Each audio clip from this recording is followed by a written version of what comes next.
يا مساء الفل عليكم متابعين مسلسل إليف. هنا بتبدأ الحلقة لما كانت أرزو داخلة المطبخ عند أسومان وجونجا وماسكاهم تبهدلة وعمالة تهزق فيهم من غير أي سبب. هما دلوقتي مستغربين وبيقولوا هي مالها اتجننت ولا إيه من غير سبب، وعمالة تزعق. وأسومان جونجا بتقول لأسومان اسكتي يا أسومان لحسن تسمعك تاني. قالت لها تسمعني بقى، أنا زهقت منها ومن العيشة بتاعتها دي، أنا زهقت من الشغل بتاعها ده، وهي عمالة تشتكي قوي منها.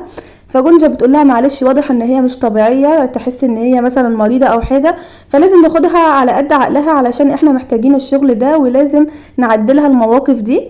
طبعا ارزو بعد ما مشيت من عندهم دخلت عند اميت واتفاجئت ان هو مبسوط قوي على الاخر وبيضحك ومبسوط. فدخلت بتقول له، وطبعا هو بيقول لازم افاجئها بالمفاجاه دي، بيقول لنفسه يعني. في نفس الوقت دخلت عليه ارزو وبتقول له ايه سبب فرحتك وكده. فهو لسه ملحقش يتكلم وهي بتقول له تصدق انا كمان فرحانه قوي ان انا انتصرت عليهم، على عيله امير اغلو. زمانها السيده عاليه دلوقتي قاعده بترتب او بتدور على بيت او عماله فرحانه قوي قوي. فهو بيقول لها اتركك منهم خالص يا ارزو، انا محضر لك مفاجاه حلوه قوي هتعجبك جدا جدا. ففرحت وبتقول له ايه هي المفاجاه اللي انت محضرها لي؟ فقال لها انا حجزت عشان نسافر شهر العسل بتاعنا. فتعصبت عليه جدا، بتقول له انت ازاي تحجز اصلا من غير ما تقول لي؟ ازاي تعمل حاجه غير كده من غير ما تاخد رايي الاول؟ قال لها انا كنت فاكرك هتنبسطي وتفرحي. قالت له لا طبعا انا ما بحبش المفاجآت، وكمان انا فعلا هطلع معاك شهر عسل ولكن مش دلوقتي، دلوقتي ده مش مناسب ان احنا نطلع فيه. فزعل جدا أميت وقال لها انا كنت فاكر ان انا بعمل لك مفاجأة تبسطك، ولكن من الواضح فعلا ان انتي انزعجتي جدا من المفاجأة دي. انا استغربتلك، انا كنت متحمس قوي وقلت اكيد ارزو هتطير من الفرحة، ولكن انتي فاجئتيني عن جد، تصرفك ده فاجئني جدا جدا. وتعصب هو كمان عليها. فهي برضو قعدت تكلمه بكل برود ومش فارق معاها ان هو متعصب او ان هو اصلا حجز او ده كله.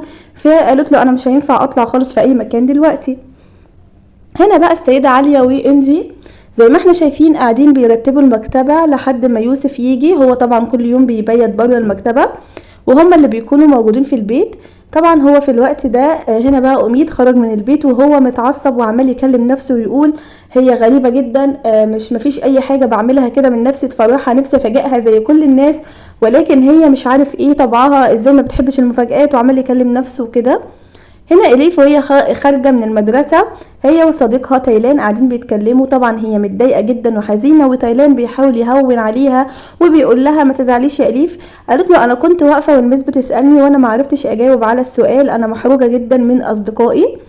طبعا هنا يوسف بعد ما روح زي ما احنا شايفين بعد ما رجع المكتبة وقاعد مع السيدة عالية ومع انجي، وكمان اتفاجئ ان هم رتبوا له المكتبة وهو شكرهم جدا وقال لهم ما كنتوش تتعبوا نفسكم وكده. وطبعا ملك اهي قاعدة برضو بعد ما خلاص انفصلت عن شغلها، قاعدين بيدوروا على اعلانات للبيوت اللي هي في الجرايد يعني وكده، وبيدوروا على بيوت او بيت مناسب ليهم. طبعا جت اليف وهي حزينه، فملك بتسالها ايه اللي مضايقك يا عزيزتي، مالك شايفاكي حزينه، وقاعده بتحاول تاخد منها اي كلام. فقالت لها اليف على اللي حصل وقالت لها ان انا مزعوجه جدا علشان المس بتاعتي قومتني وسالتني سؤال وانا ما عرفتش اجاوب. فبتقول لها مامتها عادي، مش لازم كل الاسئله نكون عارفينها، المره الجايه تجاوبي. قالت لها لا انا كنت عارفه الاجابه بتاع السؤال ولكن كنت ناسياها في الوقت ده، وده اللي مضايقني، انا انحرجت جدا قدام اصدقائي وقعدوا يتريقوا ويضحكوا عليا. فقالت لها ملك ما تضايقيش نفسك وما تزعليش، ان شاء الله المره الجايه تجاوبي وتكوني تعوضي عن المره دي وكده. هنا بقى بهرية زي ما احنا شايفين وايسال المفروض ان هي لسه جايه، وبهرية بتقول لها اتاخرتي وكده ولا كنتي عند ملك، وقاعده بتتكلم. فبتقول لها ما تسالينيش عن ملك خالص، حالتهم تصعب على اي حد ومش عارفه ايه. ما ايه رايك يا اختي بهرية تديلها البيت بتاعك اللي انت كنت عايزه تستاجريه؟ طب ما انت كمان كنت عايزه تستاجريه منها، هتستفيدي الايجار لانك انت محتاجه فلوس، وهم كمان هيستفيدوا ان هم بيدوروا على بيت وعمالين يحاولوا يقنعوها. فقالت لهم خلاص ماشي، وافقت يعني على وافقت ان هي تديلها البيت.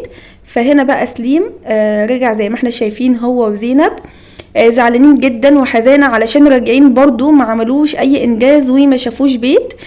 طبعا البيوت اللي هم شافوها كلها ما كانتش مناسبة ليهم، اللي سعره غالي واللي البيت قديم واللي البيت صغير واللي مش متفقين هو صاحب البيت، فاسباب كتير قوي. طبعا رجعوا متضايقين قوي، وملك بتقول لهم معلش ان شاء الله تتعوض، اكيد ربنا شايل لنا البيت الاحسن، واكيد ربنا بيأخرنا كده علشان شايل لنا الخير وكده. وهنا السيدة عليا برضو بتقول لهم ان شاء الله انا حاسة ان قريب قوي هنلاقي بيت وننتقل. ويوسف برضو بيقول لهم ان شاء الله نلاقي بيت كويس وتنتقلوا فيه على خير. يعني كل اللي عنده كلمة حلوة عمال يقولها علشان يهونوا على بعض، طبعا هم كلهم متضايقين جدا. في نفس الوقت ده ولحسن الحظ دخلت بهرية زي ما احنا شايفين، وبدأت ان هي تتكلم معاهم بخصوص البيت، وقالت لهم ان البيت ان هي كان عندها بيت عايزة تستأجره من فترة، ولما انا عرفت ان انتوا عايزين تستأجروا بيت قلت ما بقى خلاص احنا مننا فينا كده، وملك حبيبتي وعزيزة عليا وصديقتي في الشغل وهي اولى بالبيت ده، وقررت ان انا اجي اديكوا البيت ده تستأجروا فيه لحد ما انتوا تشوفوا هتكملوا فيه لو هو يعني صغير عليكم. قالت له لان هو مساحته صغيره شويه ممكن تليكوا وتنتقلوا فيه في اي وقت وكده. وطبعا ملك رفضت في الاول، او ما رفضتش، هي ساكته خالص مش عايزه، هي اتصدمت بصراحه من بهريه.